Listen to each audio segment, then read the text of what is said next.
أعوذ بالله من الشيطان الرجيم بسم الله الرحمن الرحيم إن الذين يكتمون ما أنزل الله من الكتاب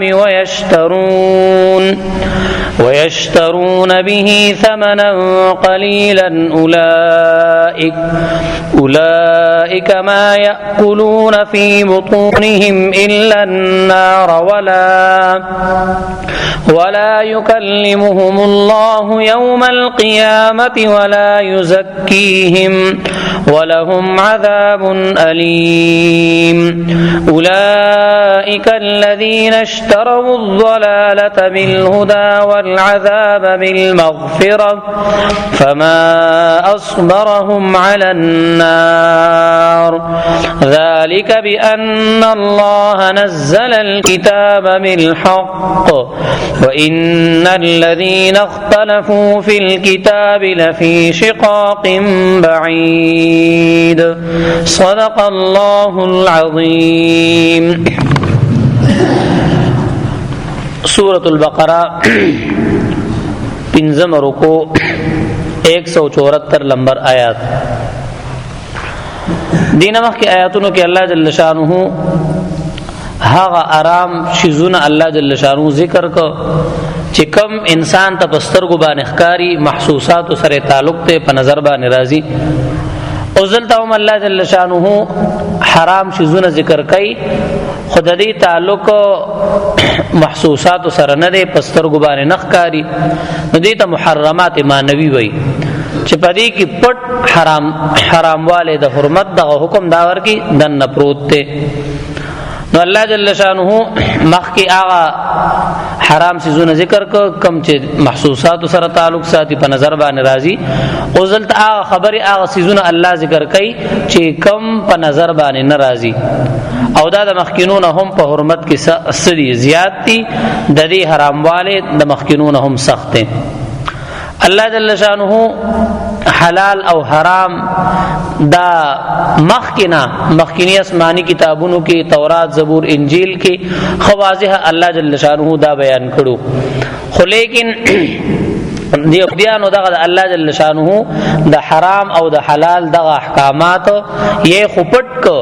او یې ورکی رد بدل وکړو بدلونی ورکی راوستو. د پیغمبر اسلام صفات مفسرین ذکر کړي چې دغه ته مراد دي ای بدل کو دې د پاره چې خلق په پیغمبر اسلام باندې ایمان وروړي. همدک سره الله جل شانه چې کم احکامات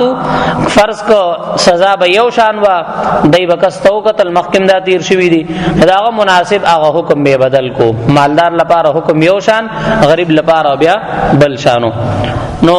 الله جل شانو دلته دا ذکر کوي چې خلق چې هغه د الله جل شانو احکامات حرام حلال دا څه کوي بدلای را بدلای یې پټای نو دا سزا الله جل شانو دلته ذکر کوي. نو د دې آیات خلاصه دا شو چې دې کې الله جل شانو د دین فروش خلق سزا الله جل شانو ذکر کوي چې کم خلق دین خرڅي کم خلق مسلې دا غلط بیانای او یې څه کوي دای پټای نو دې سزا الله جل شانو دلته ذکر کړی دا. نو یکتمون مراد د دې باطل تعویلات دي د قضا مسلې به یا فتوا وغیرہ به ابه بدلک پر رشوت باندې. نو الله جل شانو فرمای خلق چې غیر د الله جل شانو نازل کړي شوی سيزونه دا پټای پس سره پس منن قلیل لګو قیمت سره نو دوه غلط کارونه کوي. یو دا چې د الله حکم بدل کو او د سپای وس کی بدل کو. دویم سپای وس کی د پیسو د پاره او پیسې الله جل شانو فرمای یو طرف ته زما احکامات دي بل طرف ته یو سړی تعالی ټول دنیا اندر کی په بدل کی چې دا مسله را بدلکا دا مسله بدلکا او تو ورته فرض کو غلطه مسله بیان کی یا حق مسله پټه کی دا ټول دنیا واخلی نو دا هغه په مقابله کې صدا لګا دا ځکه الله جل شانو تمام دنیا ته متاع ویلې دي او بیا الله جل شانو دی ټول دنیا د غسیزونو ته قلیلا ویلې دي متاع قلیل یا متاعا قلیلا. الله جل شانو فرمای دا الله جل شانو د حکم په مقابله کې تمام دنیا کو سوک در کی او ته د حکم بدلې نو تمام دنیا دا سره دا کم ده هي الدنيا اقل من القليل وعاشقها اذل من الذليل. نو یو غلط کار دا کوي چې حق خبره پټي، امانت کی خیانت کوي، او بل غلط کار دا چې دغه حق پټول باندې دی رشوت یعنی مال وغیرہ اخلي. نو قلیلا مراد تفسیر جلالین ذکر کوي چې تمام دنیا دا او تمام دنیا د آخرت په مقابله کې سره دا کم ده، ځکه چې دنیا فانی ده، ټول دنیا د لسوک در کې نو یا انسان به تیزي او یا به د سيزونه تیزي. د دنیا سيزونه فانی دي او د آخرت چې کوم سيزونه دي هغه سری هغه باقی پاتې کیدونکې دي. نو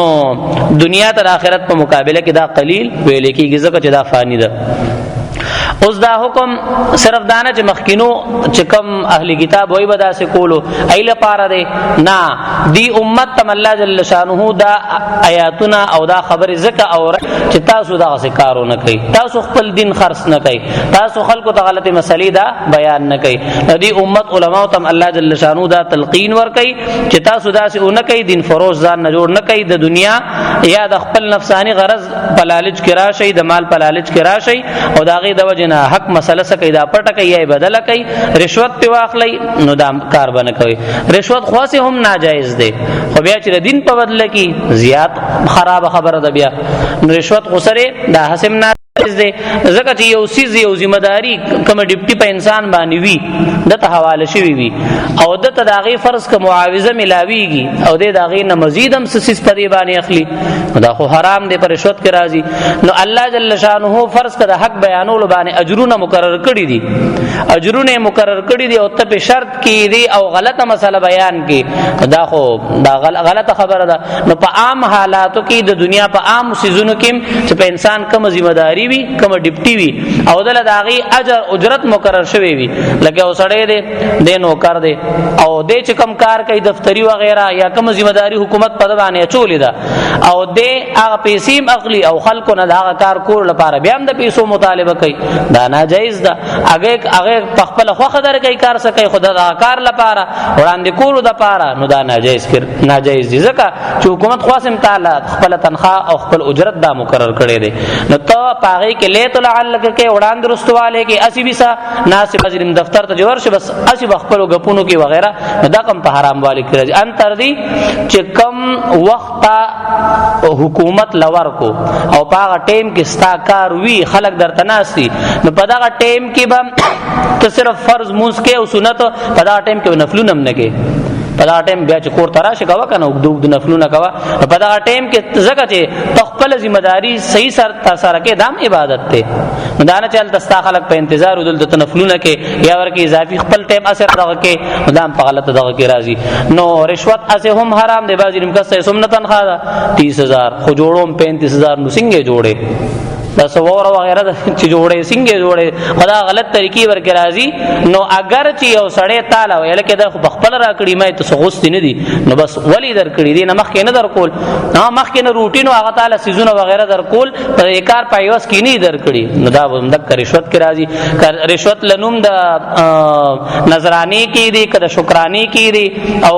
ورته وسره اتلمه سم ځان نه دی خان راتلم ځان سره حلوا راوړم مایل چې یو بس مخ کې د حلوا نه راوړه مخکې د جامع نه راوړي، نو دا ټول په دغه کې راځي. کوم ولار سم نه بدل کی ولیکن دا پر رشوت کې راځي، په ناجایز کې راځي. نو مسله دا چې رشوت هڅه هم ناجایز دي، خو لیکن چې د دین پکار کی وي د دین پکار کی وي د مسلو په باب کی وي نو بیا خو نور دغه حرمت دغه کی لکه کنزل کول اسم سری حرام دي ناجایز دي غلط کار دي، بیا په جمعات کې سړی کنزل کوي نو خامخا نورم دغه کیږي. نو په یو صحیح مسله کې په یو حق کار کې مسله بدلول او رشوت اغشتل داغه حرمت نورم زیاتیږي. والله جل شانه فرمای ان الذين يكتمون ما انزلنا ان الذين يكتمون ما انزل الله من الكتاب ويشترون به ثمنا قليلا اولئك ما ياكلون في بطونهم الا النار. انسان فرض کر رشوت اخلی یا حق پټي او داغي باندې سمال سره رشوت اخلی، والله جل شانه فرمای دغه مال خوړلو دغه حرام خوړلو لګ غوند کې لذت پوي لګ غوند کې خوان بوي، خو لیکن دا همیشه لپاره سره تاپ خپل ګیړه کې اور واچولو خپل ګیړه لکه یو سړی دی چا ولا زهر په یو خشته سیس کې د خوراک په سیس کې څه بن کو د خوراک خوري د زهر او پازای کا پی نشي او بخوري خو لیکن رست به بیا یو قسم خپل اثر دا کوي او د بور سری ختم شي د مرګ ذریعہ به وګرځي. الله جل شانو فرمایي چې فرض کا څوک حرام مال دا کوي خوري ندل به لګ غوند کې خوان خورږي خو لیکن د گیټ ته اور واچولو اولئک ما یاکلون فی بطونهم الا النار. او انسان لگ سوچو کیا سے خبرم دم داسي انسان دا دمنا فرض کماره داړي کوي او ناجایز او حرام ستم نګوري لګیا وی دي سار نماز سودن خپل اپیسی مرته عمدا سے اضافي د حرام او د غم دی کوي ردی خوان سم نه دي لذت سم نه دي. انسان د تقریبا د یو ګوته برابر د تخون ملاویږي دینا خوان من نشته. یو سړی چر خوري نو په خله کې چې دن نه دی کو پدې شون وਹੀ بس د کټه می خوان دی چې کله د مړی نخکته شو بس بیا ک چرګ دی ک حلوا ده او ک خټه ده یو برابر ده خوان خلان دی لاړو خېټه کې وتاله خوان اومدک ک چرګ فرض ک زیات خو خشته سي زیات خو بوج کیږي در باندې نو خوان بس اومدک ک مړی کې خوان دی دین لاندې خوششه بهر پروت ته هم خوان نشتره دن لاړو مړی نخکته شو بیا هم خوان نشتره بیا خو بس الاړو په فضله کې بدل شو. نو انسان لګیاوی د ادم نه هر څه کوي ته ګودو کوي کوشش کوي حلال حرام څه ته نه ګوري دې صرف د یو ګوتی هم د چیزې د دې رخن او لذت لپاره. الله جل شانو فرمای اولئک ما یاکلون فی بطونهم الا النار. کم خلق چې دغه حرام مال په خپل ګیړو کې اچي نو دا خوراک نه دی دا در حقیقت سره اور دی یعنی د اور ذریعہ د لپاره ګرځي سو د اور ذریعہ د اور د داخلي دو ذریعہ ګرځي. الله جل شانو فرمای کم خلق چې دین خرڅي کم خلق چې حرام مال او رشوت وغیرہ اخلي الله جل شانو فرمای ولا یکلمهم الله دې خلق سره به خبرم نکوم د قیامت ورځ ولا یکلمهم الله یوم القیامه ولا یزکیهم او نبذ دی پاکم د گناهونو نه. نو حدیث شریف کې مرাজি ثلاثه لا یکلمهم الله دو حدیثونه دی یو کې درې راځي بلکې درې کسان راځي چې دا درې کسان د اسری چې هغه سره الله جل شانو د قیامت پورس خبرې نه کوي او څنګه چې دلته دارا او حرام مال خورون کې اوس نور روایت نو ثابتي الله جل شانو به ارزانه تاسو کوي بنده کم اعمال لیکړي دي دا عمل لول دا څه کړي دي او دلته راضي چې الله به خبرې نه کوي. نو مطلب تی د رحمت خبرې دي د خوشحالي خبرې دي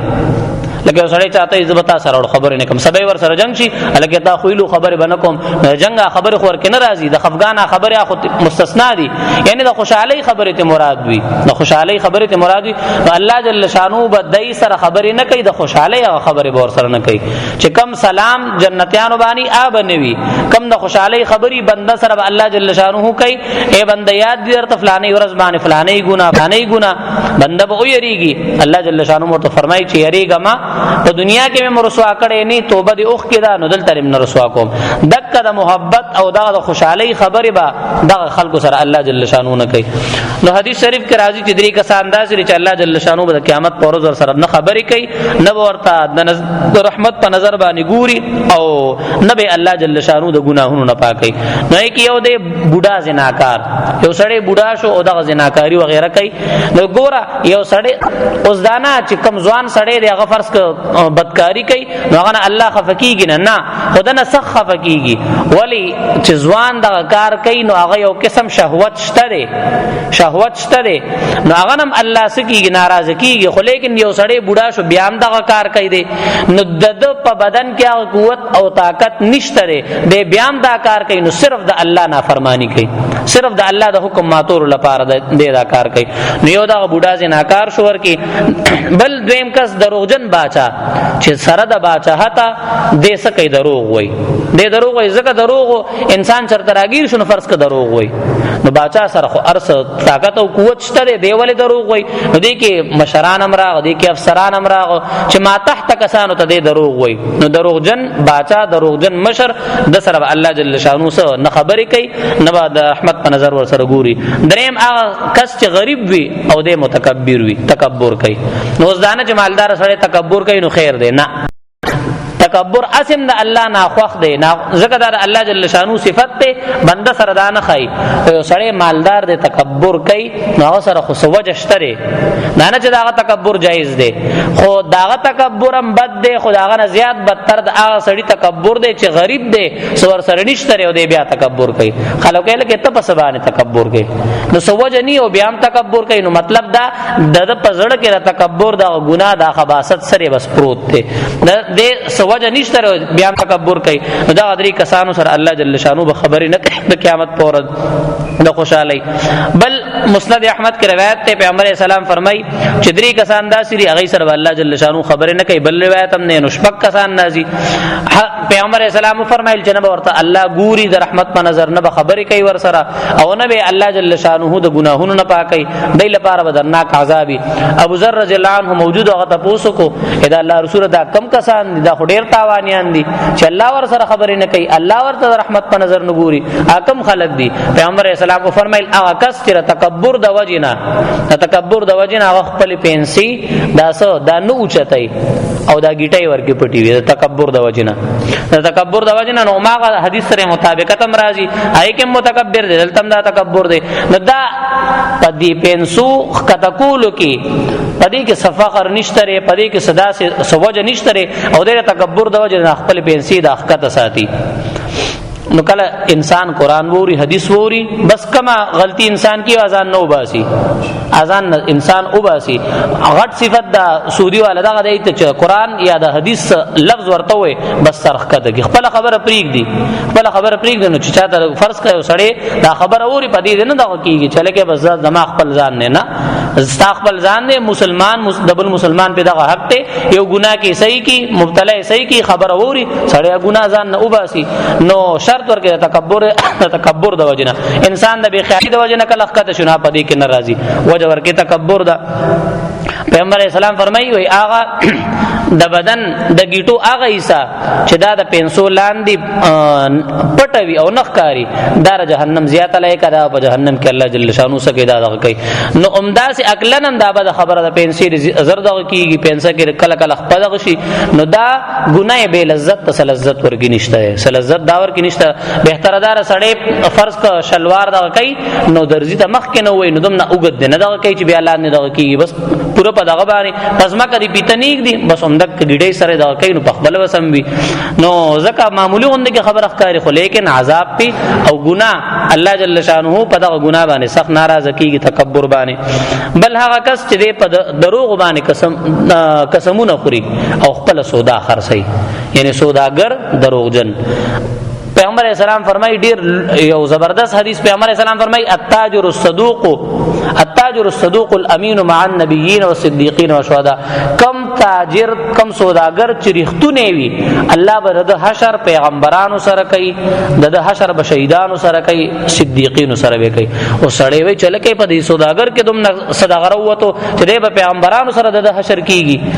نو سوداګر سره یو غټ شرط لګولې چې رښتونه وي ځکه رښتونه سوداګر ډیر کم وي. په منډي کې سمنه قسمونه خړلې کېږي دومره په یو ځای کې نه دغه کېږي سمنه دوکي په دغه تاجرانو سوداګرو کې وي تاسو روانې فلاني ته ویل کې په خبر کې دې ځای کې د پیسو ټیم به ورکړي نو په دې ټیم مزه تعالی در کوم اغبل چا سره دغه کې چاله کې ما ته فلاني پیسې راکې اغبل سره د دې یو سوداګر د وجنه چې دې بیا خپل دغه کې جبه کې څه شي پاتې راشي پیسې مخکې ته ورنه کې سبانی انیو کې خبر سره وي خو بل ځای کې سودا پاغي باندې کړی وي دا وجنه ټول ماحول څه دا خراب شي ټول خلک یو بل د صدا پاتې راشي. نو سوداګر سره الله جل شانو شرط د پیغمبر اسلام د سره ګولې ده د رښتونی نو رښتونی سوداګر دی پیغمبر سره او دا ډیر کم وي داسي معمولی خبره باندې د قسمونه خوري قسم به اسم نه خوري قسم به اسم بلا ضرورت نه خوري لکه فرض ک یو سړی سودا خرڅه او په رښتیا باندې قسم خوري گاګ تا د قسم څه ضرورت ده دا کمې پیسې چې تاو غټلې په قسم باندې او په رښتیا د قسم خړلې جایز خودي خو برکت ور کې بیا نه وي ځکه د یو 1500 روپو د نفع د خاطر ته د الله جل شانو نوم استعمال کو ګوره یو سړی چا سره تعلق وي نو دا نه چې معمولی کلی کې چا سره د یو لوی کس افسر ته بیا دغه کینا غټ کار لپاره دغه کړي نو الله ګوره نو یو بنده د بنده خیال ساتي چله کې معمولی کار له مدا کو غټ کا نو الله جل شانو نوم د دنیا د لګي فائدې د خاطره د یو سو روپو د یو سو ټکو په خاطره غټ غټ شنو بعد الله جل شانو نوم بلا ضرورت ادا نه استعماله او په دروغه قسم تقریبا او پښتون د انسان هلاکي په دروغه سړی سو قسم خوري دا غسر تندې بیان نه لګي نو په دروغه سو قسم خوري خپل سوداګانې به خرڅي نو دغه څه الله جل شانو ورته سخت دي خپي ولي زکه چې د الله جل شانو نومي به زیاده سکو دا استعمال کو نو یو دا کس چې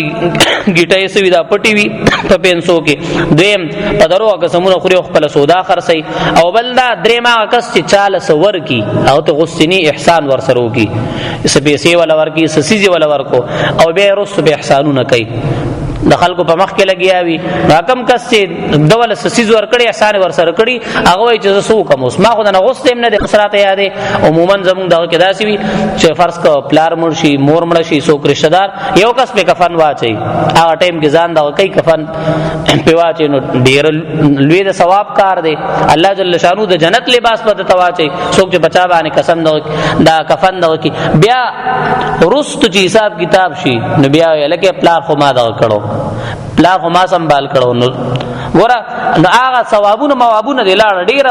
غلطه خبره ده. یا چا سره احسان کړي او په یو مکور تر آیات کې چا غدر سره دغه شي او پتا ما سم نه احسانونه کړي دي لاړه، ټول ثوابونه دی لاړه. کوم احسانونه دی کړو یاد دی کو په یو یادولو سره هر څه دی لاړه لو شو. مولانا شفیع تانوی رحمت الله علیه هغه ویلوزه تلاړم یو کسره له روټي کړي و، اوس روټي کړي و کې ناستو نو دې زامنو ته وی چې ورشه شربت راوړ، خو هغه لوخه کې راوړ چې ز په اول ځل حج لتلم او راوړې میوزان سره د حج نه هغه کې راوړ. نو دا خبرو کا دغه کې شربت راغو اموس کولو کسان نورم ناشتي لکه او قسم ځان خی چې لکه ما دا کار کړو، بیا وی روټي راوړه، خو هغه لوخه کې بروړي په دویم ځل چې حج لتلم هغه لوخه کې هغه کې روټي راوړه، بیا د 14 نمبر شو بیا ویل چې هغه لوخه کې راوړه چې په دریم ځل ما راوړو، دریم ځل حج لتلم پای کې راوړه. و چې مجلس ختم شو ما تل چې په یو روټي باندې درې حجونه بیل روټي مونږ وخوړه او حجونه نملاړه، وې څنګه لاړه وې بس تا داریا کارو کولاړو اعمال خو الله جل شانو قبلې، الله جل شانو زړه ته ګوري چې کار د اخلاص سره کړي کې اخلاص سره نه کړي. نو په معمولی خبره باندې انسان د لیو اعمالو نسشي داس شي محروم شي. ګوره نیکی کول آسان دي خو نیکی اوړل ځان سره ګران دي. الله جل شانو ویل دي یو نیکی په لسره خو سدي من جاء بالحسنه چا چې نیکی او کدا سي نه دی ویلي چا چې نیکی ځان سره راوړه. یو سړی د جمعات کې لګیا دی عبادت او کی د دنیا فضول خبر ورکیو کی گپ شپ ورکو لګي او دا نه کای داسې سیزي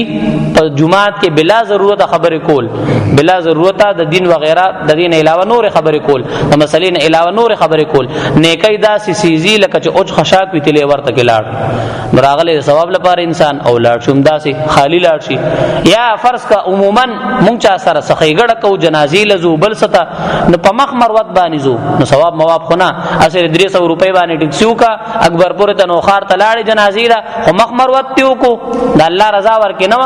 نو بس لاړو ثواب دی لاړو پیسې م لاړې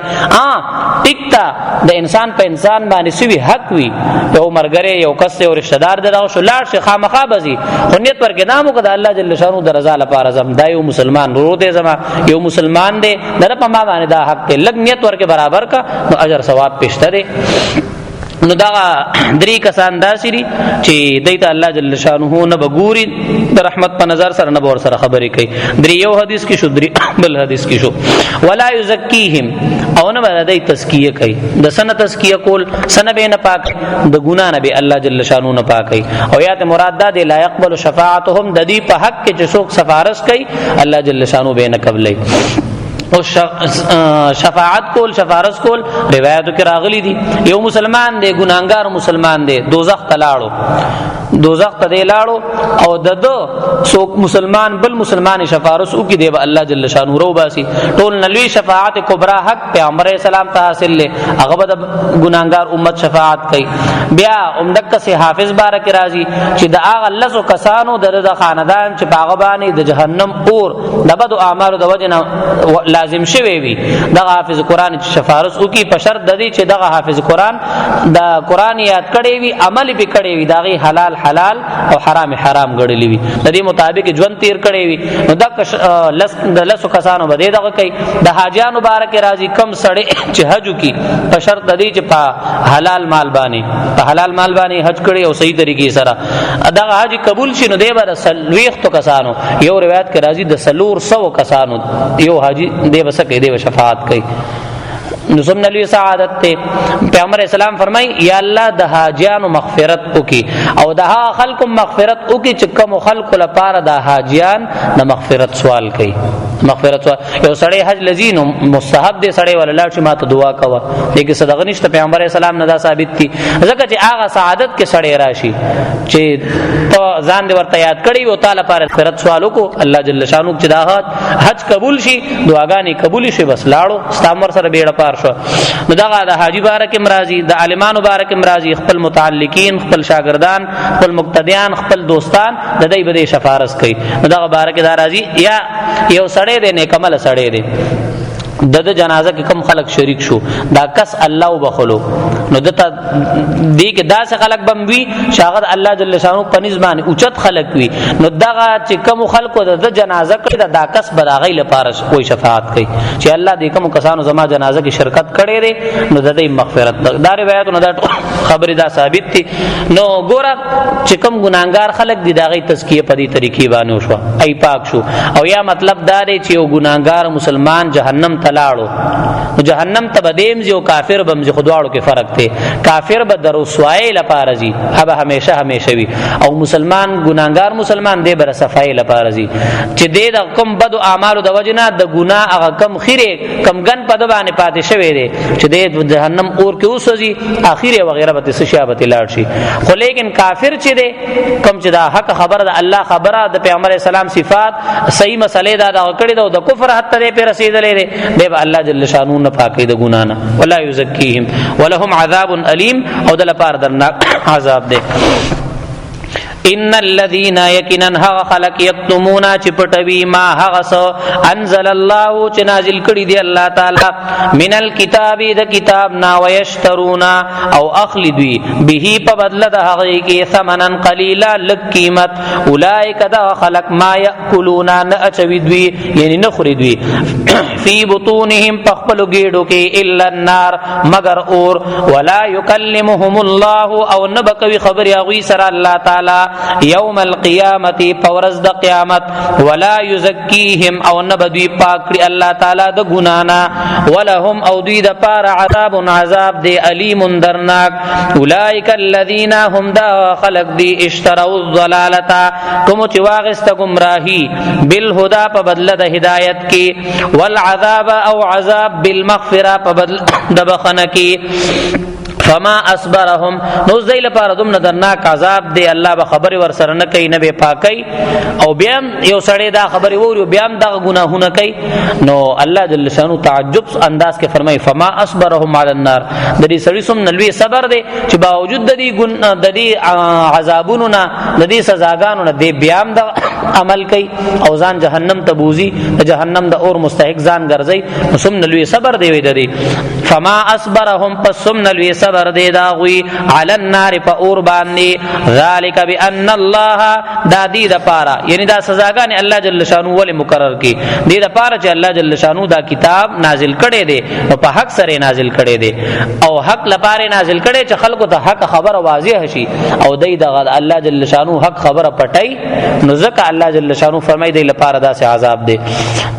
وان الذين اختلفوا او بشکک مخلق چی اختلافو اختلاف او فی الكتاب په کتاب کې نیات مراد تورات انجیل له چپاغی کې د اهل کتاب وسو کو اختلاف وکړو پای کې د عیسی علی السلام په باره کې دغه د اختلاف کو نو دغه د يهود او نصارو اختلاف ته مراد ده او یا مطلب د اختلاف نداري چې دغه يهود او نصارا اهل کتاب د خپل مشران او چې کم عمل او غي سره اختلاف وکړو هغه لار باندې دی لانه او یات مراد سره وان الذين اختلفوا في الكتاب کتاب نه مراد قران مجید ده چې په قران مجید کې د اختلاف وکړو یې خو مطلقاً انکار وکړو ستاسانو سه اهل کتاب او سویل او دا زموږ لپاره نه ده مونږ خو اهل کتاب مو سره خپل کتابونه شته مونږ لپاره مخکینه کتاب ده مخکینه پیغمبر ده او دا پیغمبر او دا قران چره وای دا خو امین عرب لپاره ده په عربو کې کوم امیان خلق دي دا غي لپاره ده مونږ لپاره دا نه ده به اختلاف په کتاب کې د مختلف سورتونه دي څوک دا قران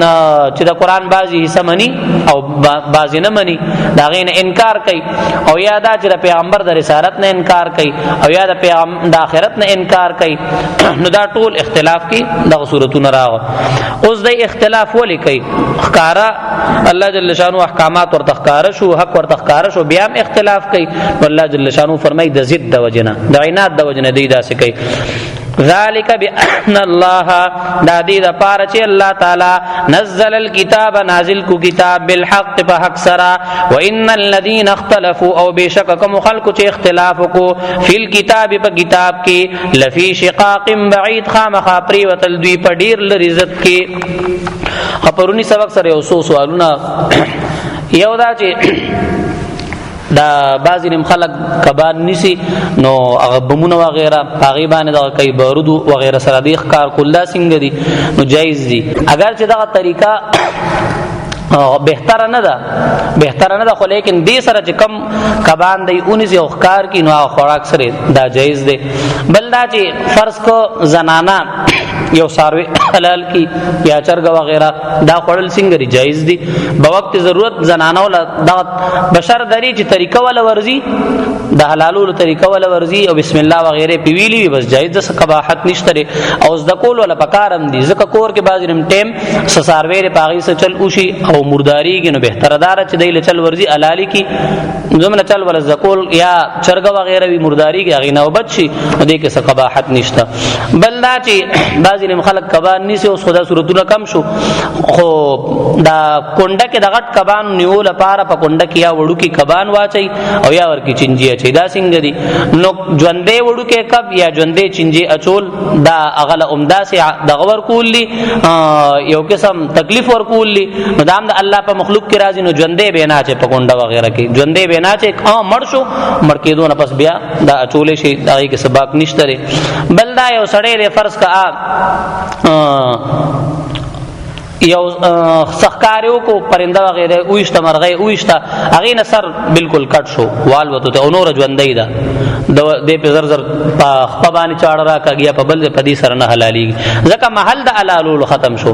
یا اتفاقا داسم کې دي کتابونه لیکلي دي یو چرګ د پاغي باندې سچک اولګول سر کول دا کو نور ژوندې دا ټیم ته په چاړه په بل ځای را کاږي نو په بل ځای چاړه را کو سره دا نه حلاليږي په بل ځای خپل دا چاړه را کو سره ذبح کول سره دا ځکه محل د ذبح حصہ شو ختم شو نو نور طریقو سره دا نه دغه کیږي بل لا چې خارپوش یعنی شکون ورته وي پښتو کې هغه کم باندې چې غشي وغیرہ وي نو عام خلکو دا دغه مشهور ده چې شکل وي د مردار دی او نور حلال دی دا غلطه خبره ده شکل هم د مردار دی او حکم هم د مردار دی دا نه مکروه نه بلکې حرام دی صراحتن سره دا حرام دی بعضی خلک وایي چې دغه لری وي او داوی نو لری د حلت او د حرمت دارومدار پاغي باندې نه دی چې څه لری وي نو بخوري او څه کې نه دانه دی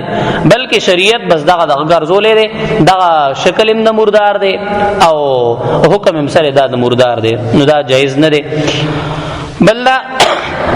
د خنزیر سرمن وغیرہ نه بوټان وغیرہ کو جوړ شي استعمال پروندا حکم تیر شو چې ناجایز دي دا ناجایز دي ځکه بعضی ملکونو ناراضي او وغیرہ دا په لیکل شوی چې دا فلانی سیز نه جوړ دي نو هغه دې کټ استعمالول او نه دا بوټان استعمالول څه دا جایز دي دا دواړه صورتونه سکیږي دا ناجایز دعا کوي الحمد لله رب العالمين والعاقبة للمتقين والصلاة والسلام على سيد الأنبياء المرسلين اللهم علمنا القرآن والسنة اللهم فقهنا في الدين